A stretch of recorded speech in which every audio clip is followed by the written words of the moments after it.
یکی خودمان و یکی دیگران. ولی میتوان گفت که دو دوست هم داریم، یکی خودمان یکی دیگران. زیرا دوست و دشمن ساختن در دست خودی ماست. این برنامه چارسو است. سلام.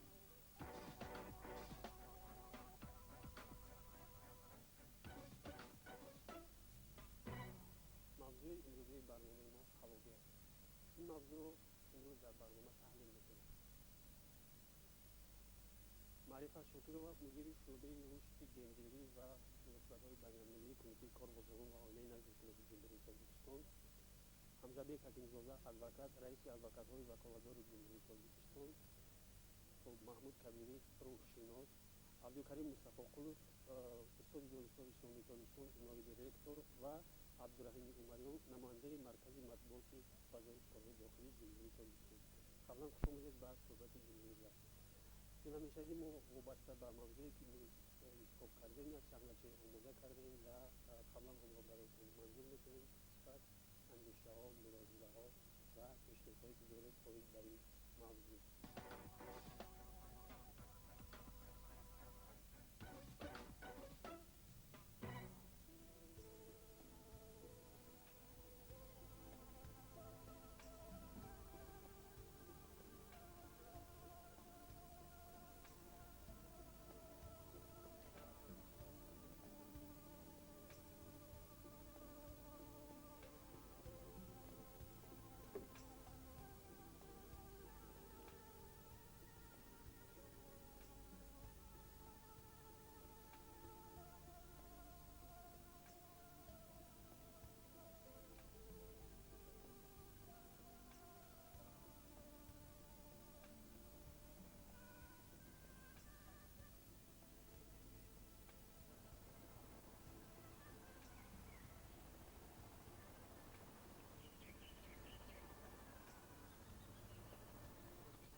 السلام علیکم کنید بیاد همسایه نظر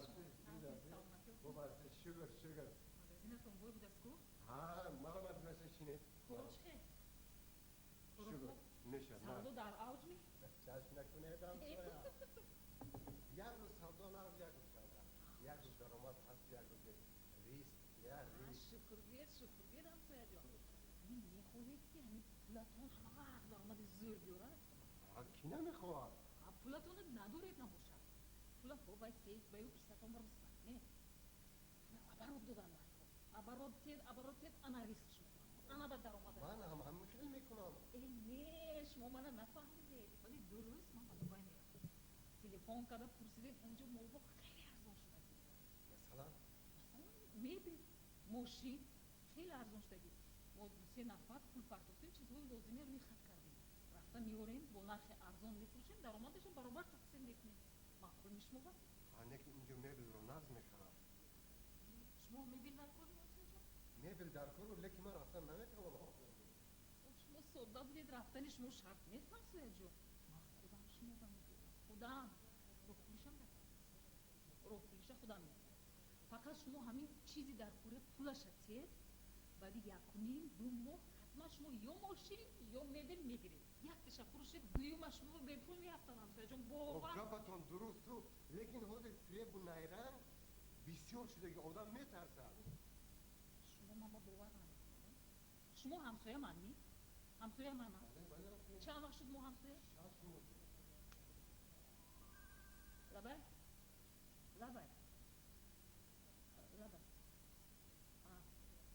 مایلش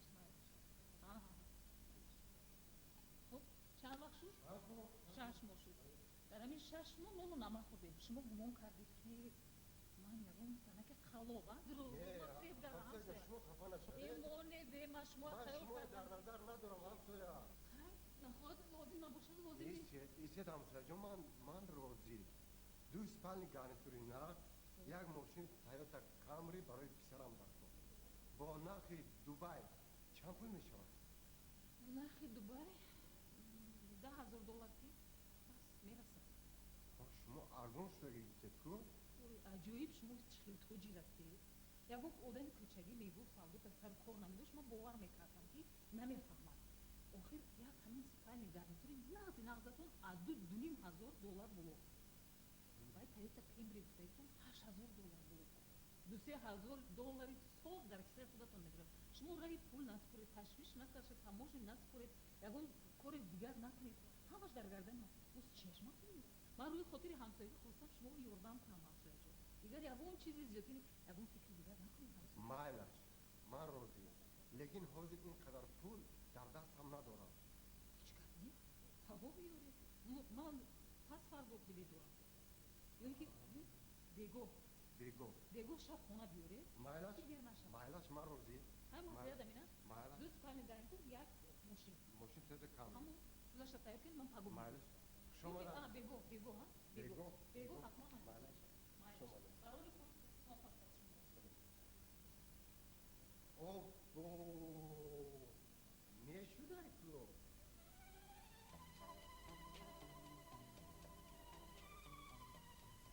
Алло, молодчик? Ту куҷо ба ту? Аслан биёй бораи барем? Чӣ омадагӣ? Ассалому алайкум.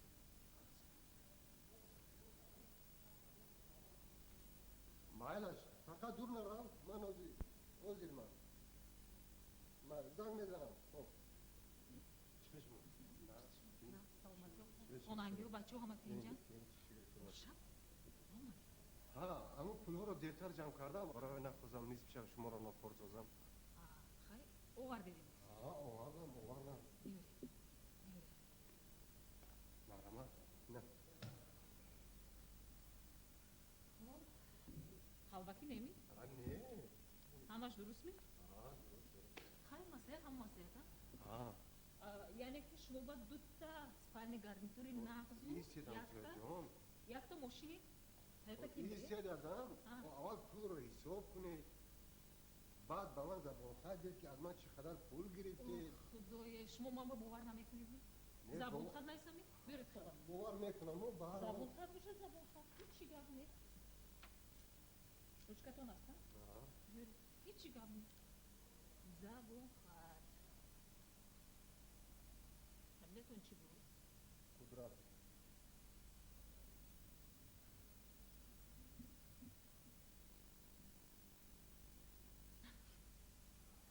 ана ин гап дигар ҳамсоҷон, саломат бош. дилатон пур шавад, хотиратон ҷамъ. Раҳмат. насиб бошад ман омадам, ҳатман занг мезанам. интизор мешавем. ҳамсояку сухта намеравад. ман мегӯям барори кор ҳамсояҷон шумо муваффақият интизор мешавем. интизор шавед. ман ки ҳамин расидам ҳатман шумо занг мезанам. майлаш Майлаш. барори кор шумо дар роҳи спальни гарнитур як мошин. мошини Toyota Camry. Майлаш. шумо муваффақият мекунед. Раҳмат. интизор мешавем. майлаш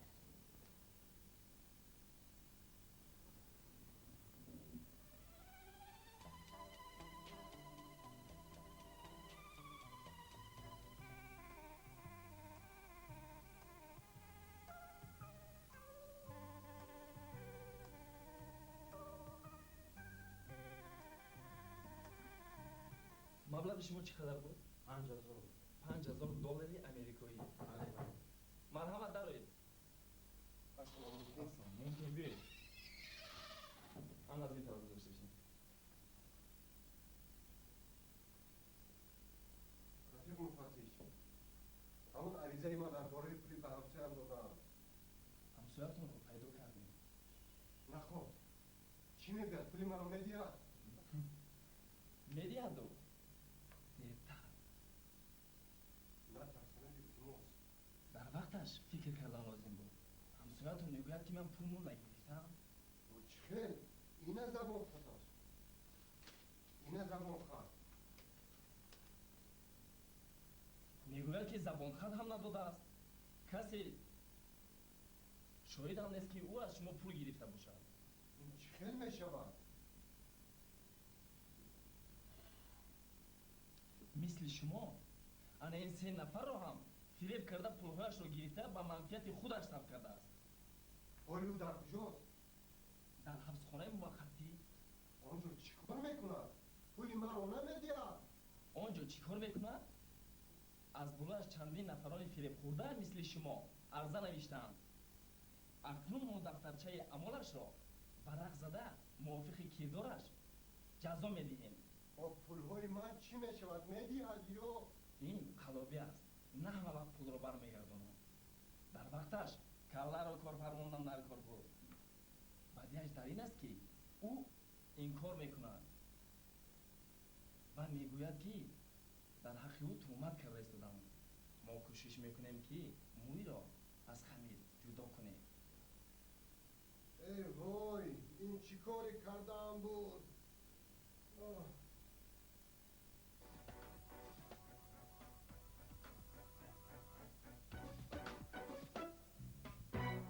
ин буд саҳначае ки мо барои шумо омода кардем дар мавзӯи қаллобӣ. ва биёед сараввал ба як суол посух бигирем ки қаллобӣ чист ва қаллоб кист.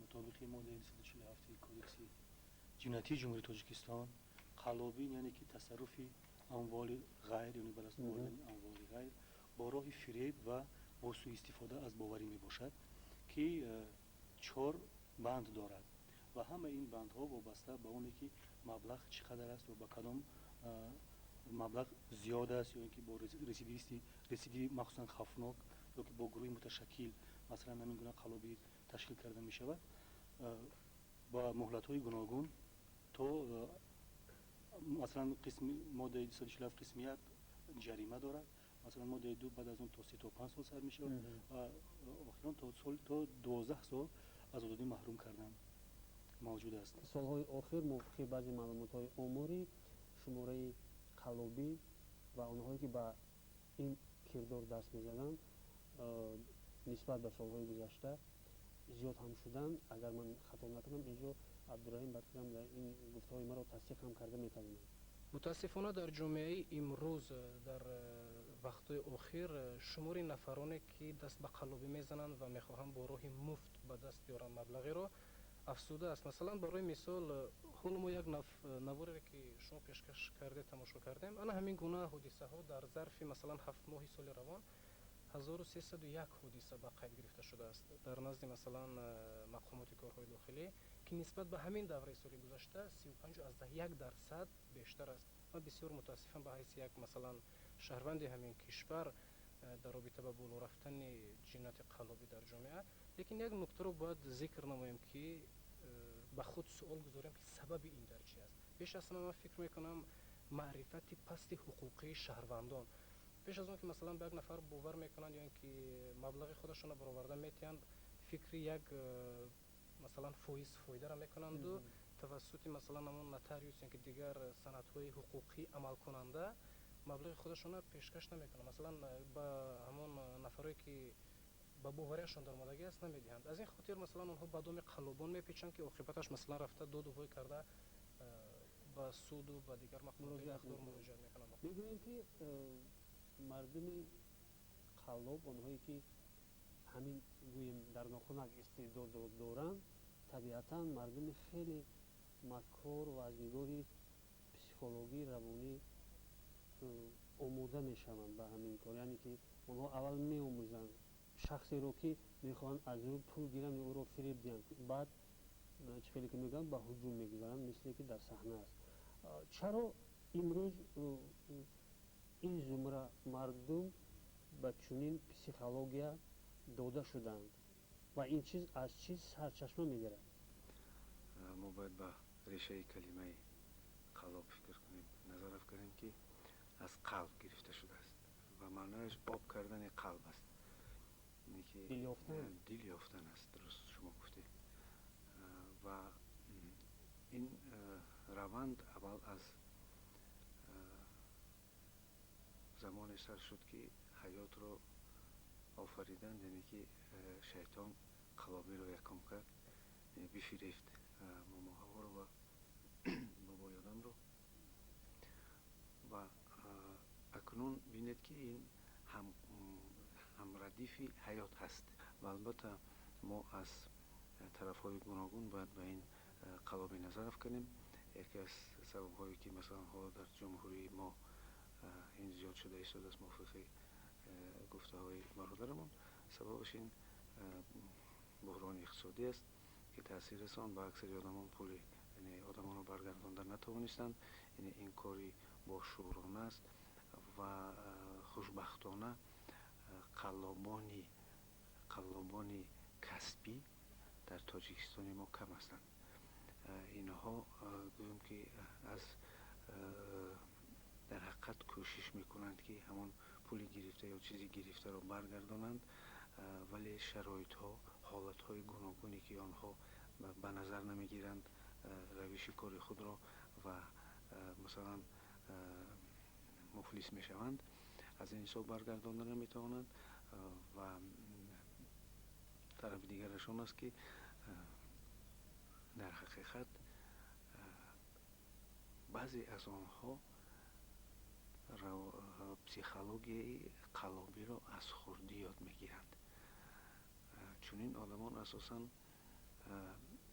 در عائله های کلان میشن که در آن عائله عقیده ضدیت به جمعیت، ضدیت به مردم، ضدیت به طرز حیاتی که آنها میبرند هست و کودک از خردی این را میبیند و یک نفرتی در تگ دلی آن نسبت به جمعیت پیدا میشود.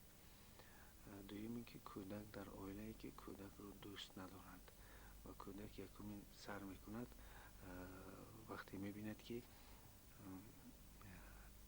برای مهر شده چیزی خانه رو کشیده به بیرون میبرد.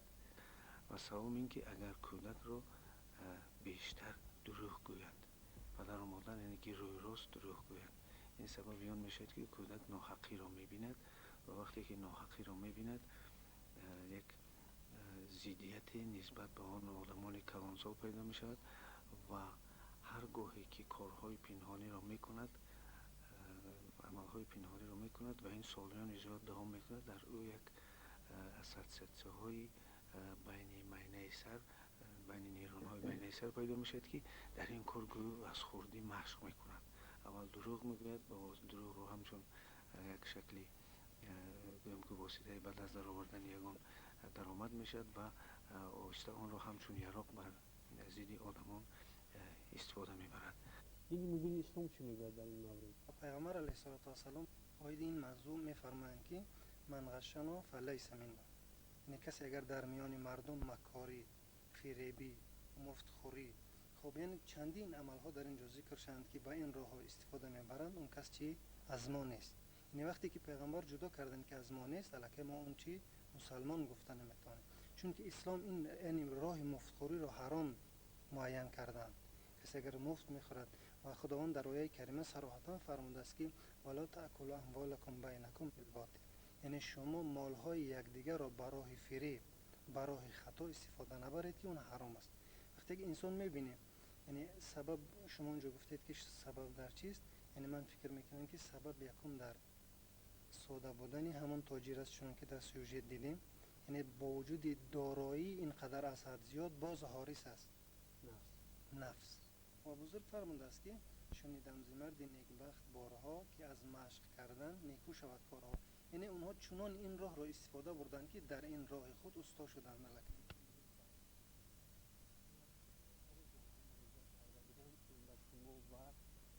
من میدونم که اطراف این مسئله در کمیته کارهای قرارداد ایستاده است و تا کدام اندازه کمیته شما در مورد پیشگیری همین حالت‌ها بین زنان کارهای قرارداد را براه می‌برد. متاسفانه امروز در جامعه هستند که از جانب زنها هم خلابی به چشم میرسد و من فکر میکنم که این خلابی دشمنی زنان تاریخی اینا است و کمیته کارگزاران و عائله نزد حکومت جمهوری تاجیکستان که به واسطه ترغیبگری سیاست پرزیدنت کشور و سیاست دولت میباشد، ما تمام کارهای خود رو در اساس نظامنامه کمیته، در اساس قرار و سندهای معیاری و حقوقی چه از طرف رئیس جمهور و چه از طرف حکومت جمهوری تاجیکستان به تصویر میرسد راه اندازی مینماییم و در حقیقت امروز هر قدر کاری که میکنیم گمان میکنن که در خونه به خونه محله به محله اگر که همون قدر کار نکنیم در بین مردم همین کمک تا که معرفت واقعا معرفت حقوقی مردم چه از لحاظ دینی چه از لحاظ فرهنگی و چه از لحاظ حقوقی باید که همه طرفه معرفت شهروندان باید بالاتر داشته شود. تشکر. خوب من شخصا باور ندارم که همه اون خلبانی که مردم را سیر میکنند توسط سود یا دیگر مقامات‌های قدرتی دستگیر شوند و جزا گیرند. من شخصا باور ندارم که همه آنهایی که فریب میکنند از طرف ادوکات‌ها پورا حمایت کرده شوند. من پورا باور ندارم که در سالهای نزدیک این مسئله حل خود را یابد، چون که جامعه وضع امروزه و خود ما شهروندان به همین چیز زمینه گذاشته شدیم، یعنی عیب در خود ماست و چاره‌های جزادیدی شاید مکمل نیستند. ما بعضا وقت توسط دادن کاغذها یا زبانخط که من از حدود تاجیکستان برآمدن می‌برم یا جریمه جون خلبان اشد را تصمیم پنجره نمی‌شونیم، جزای سخت نمیدیم و آنها این کردار خود را تکرار میکنند. گناهکار خلابیکار باید از روی قانون جزا بگیرد و شخصی که ضرر دید چگونه زیر حمایت باید قرار بگیرد. وقتی که ما درباره خلابیگر میزنیم چون که گفتم از روی تعریفی که خلابی میکردیم الان در کدکس جنایتی جمهوری ترکستان است، اینه که با راه فریب و سوء استفاده از باوری. وقتی که ما میگیم با راه فریب اینها با هم یا سوء استفاده از باوری اینها با هم توأمند، یعنی که شخص میتواند اول فریب رو مقصد بدارد، بعد از اون از این استفاده از باوری استفاده برده مثلا به یگان مقصد نهایی خود برسد. مقصد دیگر است که وقتی که اول استفاده میبرد از باوری او بعد او رو چیکار میکنه؟ فریب میده. به هر صورت وقتی که ما درباره خلابیگر میزنیم باید گفت که بعضی حالت‌های میشوند که این مناسبت‌ها و مناسبت‌های شهروندی ارتباط دارند. باید گفت که از روی قانون جمهوری تاجیکستان باید از کدکس گراجنی جمهوری تاجیکستان وقتی که زیاده از 10 حد اقلی ما زیادتر است باید که حتما در اداره نوترانی بقید بوده و رسمیت برآورده شود. لیکن وقتی که می‌بینیم که امروز زبانخط می‌نویسند و اون شاهدی نیست که این زبانخط رو تصدیق کند، پس باید گفت که داخل تفتیشات هم وقتی که تفتیش میکنن این باید مشکل دچار میشود، چون که بعد از اون تشخیص خطی میبرند دیگر کارهایی که مثلا روزی. از طرف دیگر وقتی که از دید ادوکاتی به این مسئله نگاه کنیم، از نگاه حقوقی نگاه کنیم، این مناسبت‌های گراجنی میتوان بود. وقتی که ما آخری سوژه رو دیدیم اون نفری که الان مبلغ رو داده بود و سرش رو داشت و چیکار کردنش رو نمی‌دونست. و بعضی حالت‌های میشوند که مثلا خلاب رو بسیاری نمیخواهند که او رو مثلا زندانی کنند. به خاطر چی؟ وقتی که نفر رو زندانی میکنن و اقلا انواعی ندارد با او مثلا این منفعت دار نیست که او رو زندانی کنن، اون میخواد مبلغش رو برگردونه. این جنایتایی که ضد مالکیت دولتی نگرانده نشدن. پس در این صورت وقتی که میبینیم که مبلغ پورا تلافی شده است، اون نفری که علاقه نسبت به مثلا جنایت صادر کرده است او رو به طور خلابی مثلا چه کردن، او اگر به طرف جبر دیده تمام مصرف رو سپرده باشد این حالت سبک کننده گفتم مطابق ماده 69 کدکس جنایتی جمهوری ترکستان حالت جنایت رو سبکتر میکنن لیکن او را محکوم میکنن. یک چیز دیگر است وقتی که مثلا جنایت بر ضد مالکیت دولتی نگران شده است و مثلا ضرر برقرار کرده شده است، پس چی حاجت است که ما او را محکوم کنیم، او را زندانی کنیم؟ وقتی که امروز مثلا از لحاظ انحراز اقتصادی، از لحاظ مثلا انقراض اقتصادی وقتی که یک نفر رو مثلا زندانی میکنن باید که در این دوره مثلا با اون مبلغ ها صرف میشود از بودجه دولت، از اندازی که ما و شما میسپاریم اون نفری که جنایت صادر کرده است او در زندان مثلا میگیم وقتی که مبلغ جبرده رو تلافی کرده است اونها مثلا دعوا ندارن دیده و دانسته او را محبوس کردن، من فکر میکنم از کار خوب نیست و بهتر میشه که اینها به طور گراجنی مراجعه میکردن دست. وقتی که طرف عهده‌دار میشود و عهده‌داریش رو اجرا میکنن و وقتی که مبلغ علاقه پرداخت کرده است که عهده‌دار رو اجرا کرده است و فکر میکنم که امروز وقتی آن رسیده است که جامعه ما وقتی که مناسبت‌های شهروندی هستند و این باید خودیه، چون که هر یک شهروند با اراده و خواهش خودش مناسبت میکند، کسی رو مجبور نمیکند به این کار و وقتی که اگر ضرر تلافی نشود در اون صورت میتونن به او جزا بدهند. در دیگر صورت دیگر عامل‌ها هستند، حتی مثلا ما اینستیتوت استفاده گرو رو استفاده نمیبریم. وقتی که مثلا کسی رو محبس میکنن میتواند مبلغ معین یا مثلا شروع یگان شد بگذارد то ин ки ин масалан гарав ба хотири он ки ӯ аз ҷои ҳодиса ғайб намезанад ва ҳар вақте ки муфаттиш хост ба назди муфаттиш меояд ва ҷавоб медиҳад барои иқтидори худаш. дар баъзе ҳолатҳо вақте аз масъала ба миён меояд, ман аз чанд шуно суол кардам ки дар кадом ҳолат шахс қалоб ҳисоб карда мешавад. Вақте ки як нафар аз як нафар пул гирифт, маблағ гирифт ё чиз гирифт, барнагардонд, ҳамеша фаҳмонданд ки ӯ қалоб нест. яъне агар як нафар шахс аз 3-4 нафар шаҳрвандон пул гирифтагӣ бошад, қарз ё ваъда дода бошад ва дар муҳлаташ барнагардонда бошад, он вақт ин қалобӣ ҳисоб мешавад. Вале дар баъзе ҳолатҳо агар мо он инсонро хуб пайдо кунем, баёнотша гирем ки ин қалобӣ нест, фақат ба хотири қарз гирифтааст, дар вақти муҳлаташ пардохт накардааст, ин ҳам қалобӣ нест. пас хел фаҳмидан мумкин аст. баъзе чизҳое ҳаст ки ман худам сарҳам рафта наметавонам. баъзеҳоро барои $300 қалоб ҳисоб мекунам, баъзеҳоро барои $10-15 ҳазор ки аз чанд нафар гирифтааст ҳамчун қалоб маҳкум карда наметавонам. хел фаҳмидин аст. ман фикр мекунам ки масъалаи қалобин аслан ин як илми хеле калон аст. вақте ки мо дар ин мавзӯъ масалан қалобӣ ба якчанд гурӯҳҳо тақсим мешавад.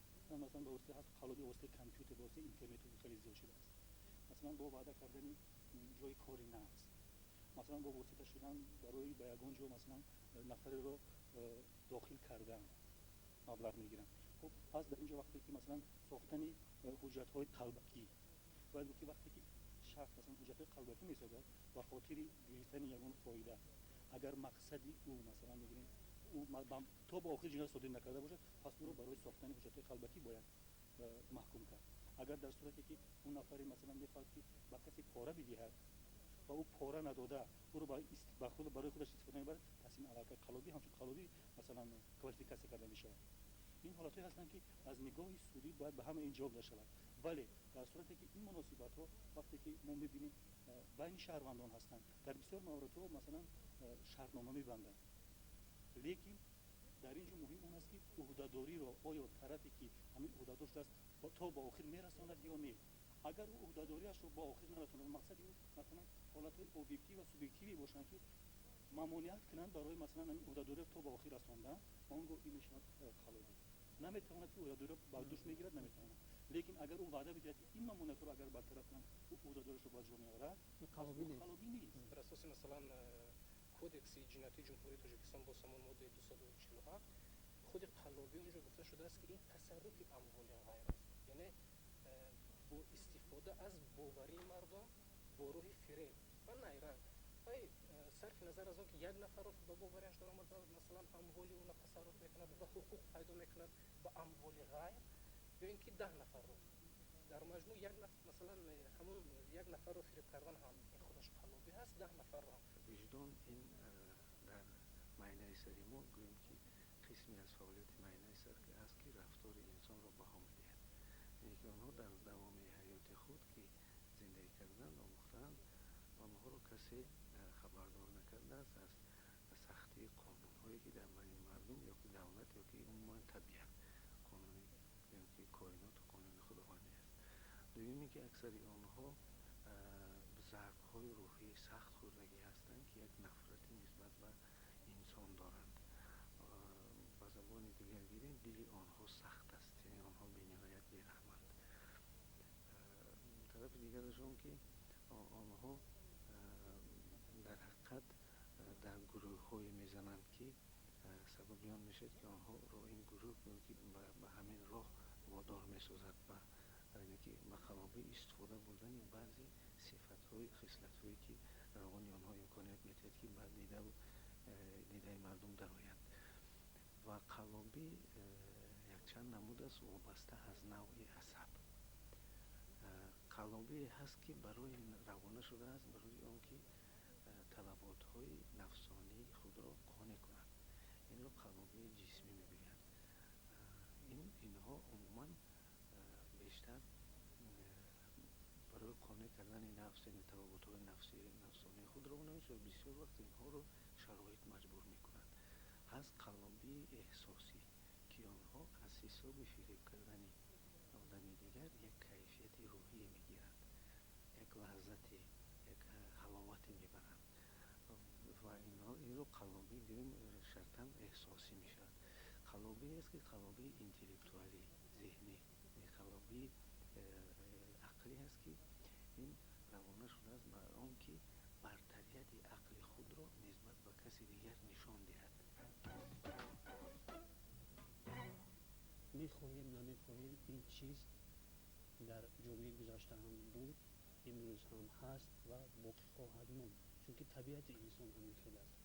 خیلی که شما گفتید عامل‌هایش